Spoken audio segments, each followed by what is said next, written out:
Radhe Krishna digital પ્રસ્તુત કરે છે. એક વચન સાહેબ દશરથ રાજા અને માં કઈ કઈ વાતો કરે અને એમાં મંથરાને ખબર પડી. મંથરા મન ઉપર જેનો થર જોમી ગયો હોય ને લોભનો માયાનો ઈચ્છાનો જે કઈનો ઈ મંથરા.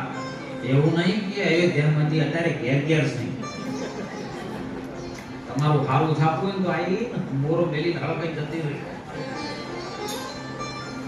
એવી મંથરાયું છે પણ દેખાતી નહીં અત્યારે. આઈ સાહેબ અને કઈ કઈ વાત કરી કે તમે શું બેહો છો? હે શાંતિથી બેહ્યો કાલે પેલો રાજગાદી પર બેહી જાય. કને કીધું કઈ કઈ પણ અમે હોય કઈ કઈ કૃષ્ણ માયામાં કઈ કઈ કૃષ્ણ રામ ગાદી પર બેહી જાય ને તારો દીકરો રહી જાય. તો કે શું કરું? મારે દશરથ રાજા પણ કેવી રીતનું માગવું? તો કે તમે જે વખત યુદ્ધના મેદાનમાં જે ને એ વખત મદદ કરેલી છે ને એ વખત દશરથ રાજાએ તમને બે વચન આપેલા. તમે મોકો છે માગી લો. એ યુદ્ધ માગો. જૈન સાહેબ કારણ કે જે સુરવીર રાણી હતી કઈ કઈ કોઈ જવી તેવી નથી સાહેબ. અને જ્યારે થોડુંક મદ મોઢું કરી નિરાશ થઈને બેઠી એટલે દશરથ રાજાના મહેલની અંદર આવ્યા ને જોયું ને એટલે ચહેરા ઉપરથી ખબર પડી દશરથ રાજા કે કેમ આજે સુરવીર રાણી ઉદાસ થઈને કેમ બેઠી છે. કે જવાય દો, તમે નહીં કરી શકો.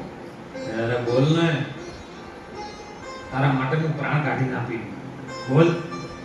કે ના પ્રાણ નહીં, મેં હોભળ્યું છે કે રઘુકુળની રીત કદી જતી નથી અને વચન બોલ્યા પછી એ કોઈ દાડો તોડતા નથી. ભલે પ્રાણ જાય પણ વચન નથી તોડતા. મને વચન આવો તમે, હું માગું તમારે આવવું પડે.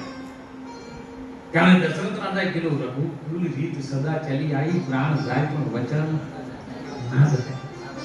લ્યો મૂર્ખુ, રાજાના રીતની જે રીત ચાલી આવે છે ને એના તરફથી હું તમને વચન આપું છું, તમે કહેશો એવું કરીશ. તો કે તને એમ કરો, મારા ભરતને ગાદીએ બેહારો ને અમને 14 વર્ષનો વનવાસ આપો. બોલો 15 નહીં, 13 નહીં, 10 નહીં, 16 નહીં, 19 નહીં, ચમ 14 જ. તાણો અમે કીધું વચન વચનની મેઢ અને વચને ભયો પ્રકાશ. એ લાખા વચન તો 14 લોકમાં રમે. બોલો 14 નો સરવાળો તો આવે છે લોકો. અને વચન છે કોક સદગુરુ સંતની પાસે માજુ સાહેબ રોમના તમે વનવાસ મોકલો, મારા ભરતના ગાદી બેહારો. કામ દશરથ રાજા ના પાડે. શું કે છે સાહેબ? એ કઈ કઈ તારો ભરતજી ભલે ને ગાદીએ રાવે રે વટનો દે મારા રામને.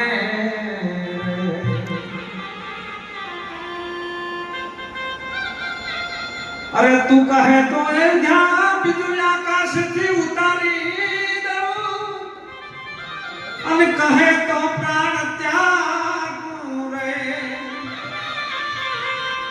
અને તું કહે તો ભિખારી એ બનીને ભીખ માંગું રે વનના દે મારા રામને. આ ભૂતોના શરીરમાંથી તો રામ જતો રહે ને કશું ન રહે. અયોધ્યા ના રહે સાહેબ. આપી દીધું. અને રોમે આ વાતને હોભળી ગયા. રોમ દશરથ રાજાને નમસ્કાર કરવા, ચરણ સ્પર્શ કરવા માટે જતા હતા. આ વાત હોભળ્યા કે મારી માં ને મારો બાપ દુખી છે. મારી માએ વચન ભલે માગ્યું હોય, મારો બાપ દુખી છે. મારો બાપ ને માં બે દુખી થતા હોય ને તો મારે આ રજવાડું શું કરવું? આઈને વાત કરી કે મારે વનવાસ જવું છે. બોલો રોમે માગી કઈ કઈ નહીં આવી હો. નિમિત્ત બની, રોમના કહેવાથી બની.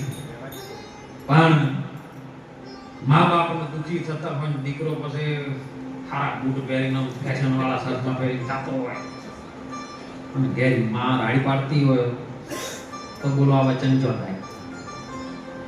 પાછો આ તો એ જેમ પેલું થાય એટલે તરત નીકળી પડતી ઝંડા લઈને જય શ્રી રામ અને તતમ તો કોટાઈ મારેલા હોય. પહેલા તમે તમારા રામને ઓળખો, તમારી અંદર બેઠેલો રામને ઓળખો. પેલાને ઓળખવો બહુ કાઠો છે, અને એટલા માટે આ સંતો જગાડી દે છે. જો જાગી જો ને સંતના વચનની અંદર જાગે કોણ સુવે છે, કોણોમાં જાગે છે, કોણ છે ઓમાં ચોકીદાર. ભાઈઓ સંતો વીરા મારા ભજન છે બળવાન, દાતા નામ છે નિર્વાણ. નુરત સુવન સુરત જાગે અને હું ચેતન છે ચોકીદાર. નુરત કહેતા જે દ્રષ્ટિની અંદરથી તમને દેખાઈ આવે છે એ બધું તમે નુરતાથી જોઈ શકો છો. આ ચોગડાની બે વખતથી તમે જે જોવો ને એ બધી નુરતા, અને તમે સુરતાથી જોવો ને એ તમારું ભીતરનું દર્શન થાય. અને આની ચોકી કોણ કરે છે? નુરત અને સુરતના બે શ્વાસ જે ચાલે છે ને. હમણાં સુંદર વાત આવી હતી કે શ્રીયાજી ભાઈએ કુંભ ગરુડો બનાવ્યો તો ને એની અંદર બચ્ચા હતા. તમે અગ્નિ પ્રેટાઓ વાળો, આગમાંથી કોઈ બાકી ન રહે. આગમાં જમ નાખો ને આગ ડબલ થાય, પણ કયા બચ્ચા તમે કોઈ દાડો તપાસ નહીં. વાહ સંતો વાહ. કોઈ દાડો તપાસ આ તો કથા મેં હેડ્યું આવ્યું આપણે કોઈ નહીં ગયા. કયા બચ્ચા? અરે હાલે બોલે છે તો તમને જગાડતા આવડે તો. જો સુધી આ ગુરુ મહારાજનો ભેદ ન જાણો ને તો હાલે બધાના ગર્ભની અંદર, બધાના શરીરની અંદર એક કુંભ ગળુલો છે ને એની અંદર 6 બચ્ચા છે. એ બધા હાલ બળી રહ્યા છે ને પાડો ખડકેલો છે. રામ ભગવાન તો ઘડીએ રામ નહીં આવે વારંવાર. આ વારંવાર નહીં આવે, આ ઘડી આવી છે ને હમણાં ના એવું વાત કરી ભજનમાં. ગુરુના નોમની રહેશે માળા છે ડોકનો. જૂઠું બોલાય નહીં, ખોટું લેવાય નહીં, અળગું સલાય નહીં, માળા છે ડોકમાં. એ ગુરુનો વચન જો તમારો શ્વાસે શ્વાસે રમતો હોય અને એની અંદર બે મૂળની ચોકીમાં જે બેઠો છે ને ચેતન્ય છે. સુરતાની વાત કરી ગયો.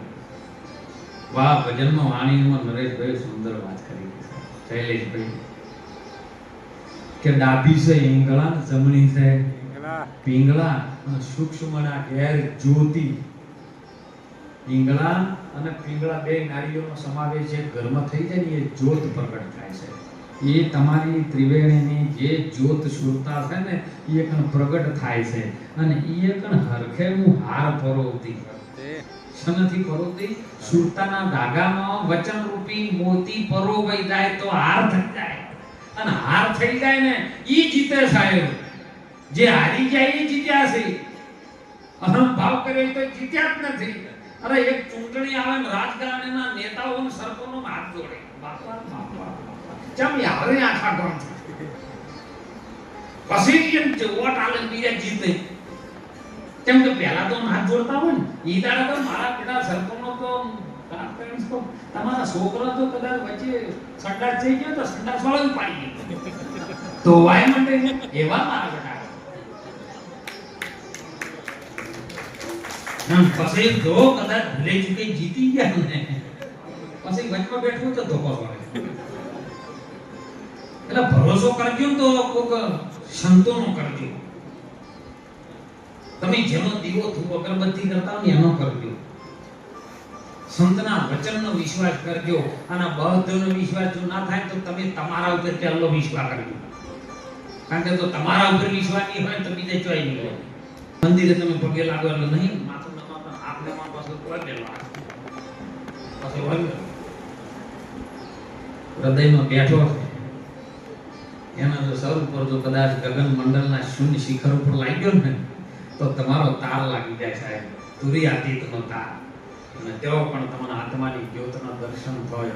અને દર્શન એક વાર જો થઈ જાય ભૂલી ચૂકે પછી એ બધી મિથ્યા નથી થતું સાહેબ. આપણે બધા બેઠા છે પણ એક વખત ચહેરો જોઈ તો ભલે નોમ થઈ ગયા ન રહે, પણ ચહેરો જોઈ તેમ કોઈ હજારોની ભીડમાં તમે જોઈ દો ને તો ચહેરા જોઈને ખબર પડે કે આ ભૂતેરી ભેળા થતા પડે. કેમ જડી ગયું છે સાહેબ. જોતો મને મળી ગયા તો મહાસાગરના મોતી. એ મહાસાગર જોથી લહેર આવે છે એ ગુરુની છે સાહેબ. એ ગુરુના આનંદની લહેર છે. અને આનંદ પામવા માટે કેવલ ને કેવલ આની અંદર વાસ્તુ અબોધભૂતોના શરીરનો બંગલો જે બનાવ્યો છે ને એની અંદર વાસ્તુ તારું થઈ જાય, તારો વાસ થઈ જાય ને તો બંગલો સાહેબ ખીલી ઉઠે સાહેબ, એનું વાસ્તુ છે. અને એ મહાપુરુષો સંતો આપણે પ્રગટ કરીને બતાવે અને પ્રગટને માનજો સાહેબ. ખૂબ ગુરુ મહારાજની કૃપા ઉતરી હોય ને તો ગુરુના વચનથી આગા પાછા ન થતા. કારણ કે શૈલ્ય તો કોઈ લઈ જવાનું છે જ નહીં. હે આ તો લઈ જવાની સગવડ નહીં કરીને કે મારથી મહિના પહેલા ચાલુ કરી દઈ હવે રાખવું નહીં, પણ સગવડ નથી કરી પરમાત્માએ. બહુ ઈ જોણકાર છે, કેવો કારીગર છે. એટલે ખૂબ ભજનમાં ભરપૂર રહેજો, સેવામાં ભરપૂર રહેજો. સંતોએ ન કીધું, મહાપુરુષે બધી સુંદર વાતો કરી છે. એ જેને આવ્યો છે ટુકડો ને એનો ભગવાન આવ્યો છે, જેને આલી રોટી ને એની જગતમાં વાત થઈ મોટે બસ તને આપણને બધાને ખબર છે તો ગુરુ આપણે કહી દઉં કેમ બીજન માટે છે, આ તો કે આપણા માટે નહીં. આ તો એક જણો ભજન કાકા કરતો બહુ જો ભજન જોય ને એટલે એ અનિલભાઈ જો એમ કે એ જીતા મોગણીના એ પૂછીને કોઈ આવે રે આવકારો મેઠો આવજો રે. ગમે જગ્યાએ ભજનમાં થાય ને એટલે ડોજીભાઈ એવી ભજન બોલે. એટલે ઘણા બધા ભક્તોને એક વખત એમ થયું કે લાવો લાવો અરે એમ કહેશે વગણે પૂછ્યું કોઈ આવે તો આવકારો મેઠો લેતા ના એના વગણે જઈ ઈકો કાઢી કરી જાય. 8-10 જણા રાતું કોઈ પહોંચાય તેઓ અને આરે ઘેટાળો થઈ ગયો કોલનો અને આરે કોઈ ફોફા મારવા માંડ્યો. તમે કોઈ તો ઠીક કે તમે રોજ ભજનમાં કહેતા કે તારા વગડી અંદર ખુશી ના આવે તો આજ તમારા વગણાની આયા છે. હવે આરે લાઈજો ઘેર બેઠા ચા પાણી ના કરી કોઈ રોટલો ના પેલો કે કોઈ કે તો ભજનમાં બોલતા પણ ભજનમાં ચોખ્ખું ના બોલતો એ તારા વગણી મારા નહીં. તારા વગણી આમ પૂછીને કોઈ આવે તો મારા વગણી હવે એવા શું કરે કહો. જેટલું આપણા હાથે કરેલું છે એટલું જ આપણા સાથે આવશે. કર્મનો સંગાથી રોણા બીજું કોઈ નથી સાહેબ. ઘણી વખત મને પ્રશ્નો કરે બાપુ કોઈનું મરણ પ્રસંગ બન્યું એની પાછળ કોઈ ક્રિયાઓ કરે છે, કોઈ ખીચડી જમાડે, કોઈ લાડુ જમાડે, મોટો જમણવાર રાખે તો બાપુ એ મરેલાને પામે ખરું? કીધું ના. તો કે બધા કહે છે કે તમારા બાપા સ્વર્ગમાં ગયા છે તો સ્વર્ગ સુધી પહોંચાડવું પડે. હમણાં કાચોકમાં નહીં થયું સિદ્ધપુરમાં આવું આવું કે મૂર્તિ તો તમારા બાપાને સ્વર્ગ મળી જાય આવું એક તરફ હવે મહારાજ બેઠા હતા અને કે ભાઈ પેલું ભરવાનું છે કૂતક ભરવાનું અને એમાં બધું ખાટલામાં બધું અનાજ મંગાવી, ગાય મંગાવી. એ તો કે તમારા બાપાને ગાય વાલી હતી, ગાય આલો એ બધું ભરી બેઠું. એક છોકરું ગુરુમુખી હતું એની અંદર. આમાં સંતો ભેળું જાય અમારા બળવંતા સાહેબ જોડે રહે ઘણી વાર એટલે એની અંદરથી ભેદ એને જોડેલો હતું. મહારાજ કે તમારા બાપાને પહોંચાડવું પડશે સ્વર્ગમાં, તમારા બાપા સ્વર્ગમાં જશે. પેલો છોકરો કે બાપુ મારા બાપાની છેલ્લી ઈચ્છા હતી જે દાડો મરતા હતા ને દાદા એ દાડો એક ઈચ્છા બાકી રહી ગઈ છે. એ તમે એ સ્વર્ગમાં બધું તમે લઈ લો છો. આ સફરજનના કેળાના નવા લુગડા દોણા પૈસાના બધું એ બધું સ્વર્ગમાં ઈચ્છો કરી કે હા તમારા બાપાના દાદાના સ્વર્ગમાં પહોંચ્યા તો કે મારા દાદાની 2 ઈચ્છા અધૂરી રહી ગઈ તમે પહોંચાડશો કે હા હા. એટલે પેલા મહારાજના મનમાં એમ થયું કે આરે કોક ખારું હાલ છે. પેલો ચૂલા પાણી જો ગેસ પાણી મોટો હરિયો ગરમ કરીને લાવ્યો અને બાપુ બેઠા હતા ગરમ ગરમ હરિયો ઢોબ્યો. એટલે મારા રાડ પાડી ગયા કે આ શું કે મારા દાદાને 2 ડોઝ કરવાના હતા. એક તો કર્યો હજી બીજો લેતો મહારાજ ક્યાં લેવા ન ભૂલે આ સ્વર્ગમાં ના થાય મને એક પકાઈ દે હાય.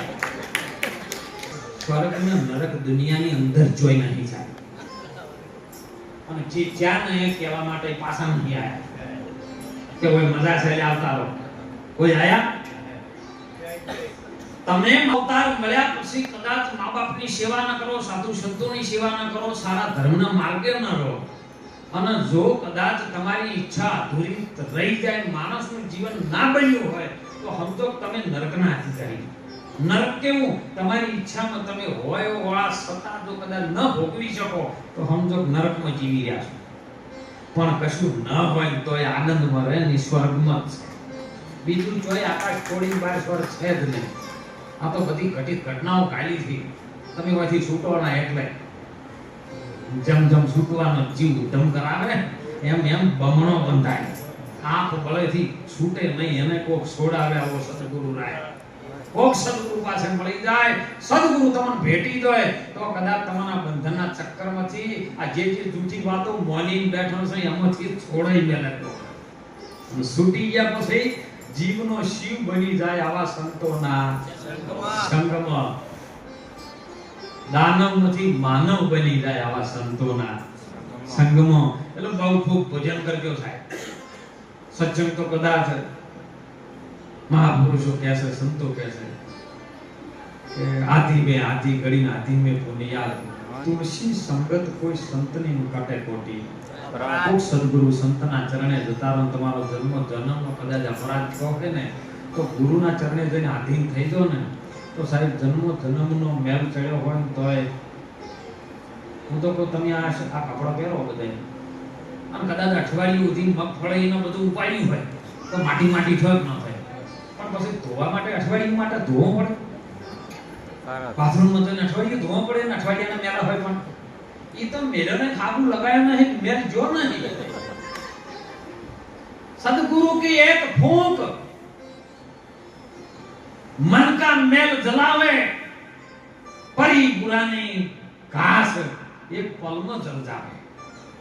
हजारों मन घास भेड़ू કર્યું હે કદાચ એને હળગાવવા માટે મહેનત ન કરવી પડે, ખરી નાસી નહીં, ગળગ્યું નહીં. એમ જન્મો જન્મનો કદાચ આ મન ઉપર મેલ ચડેલો છે. મન આ શરીર ઉપર ત્રણ પ્રકારે મેલ ચડે છે. એક ઓજરાની અંદર મેલ ચડે તો પાચન શક્તિ નબળી બની જાય. એક શરીર ઉપર મેલ ચડે છે એને કદાચ હાબુથી તમે ધોવો ને તો મેલ ઉફડી જાય, પણ મનનો મેલ છે ને એ સત્સંગ વગર ન ઉતરે સાહેબ. મન બહુ વિચિત્ર છે અને જો એનો મેલ ઉતરી જાય ને તો સાહેબ મન ઈશ્વર બની જાય. મન તો તારા ઠેકણે હટીને ઠેરાય, બીજો રે નથી પછી મન તો દરિયાની લેરી રે સમાન છે. જો લેરી સમય જાય તો સમંદર દર્શાય, બીજો રે નથી બોલતો. સોનાનો કાટ ના લાગે રસી કોઈ પણ એની ઉપર શેપટ વળે ને પડ્યું તો શેપટ વળે, કાટ નો લાગે. પણ શેપટ ખંચેરવા માટે સાફ સફાઈ કરવી પડે. એમ માનવ રૂપી આપણને જન્મ આપ્યો છે ને માન બાપે સાહેબ ખૂબ એનું ઋણ છે. સેવા કરી કરી કરી કદાચ જો ઉપરથી ઉતરી દો તો પાર ઉતરી દો. જો મા બાપને પગે નહીં લાગ્યા ને હોય પગે લાગવા આવશો ને તો કોઈ આશીર્વાદ નહીં આપણી પાસે. હું કોઈ એક દ્રષ્ટાંત કહું. એક ગામની અંદર ડોશી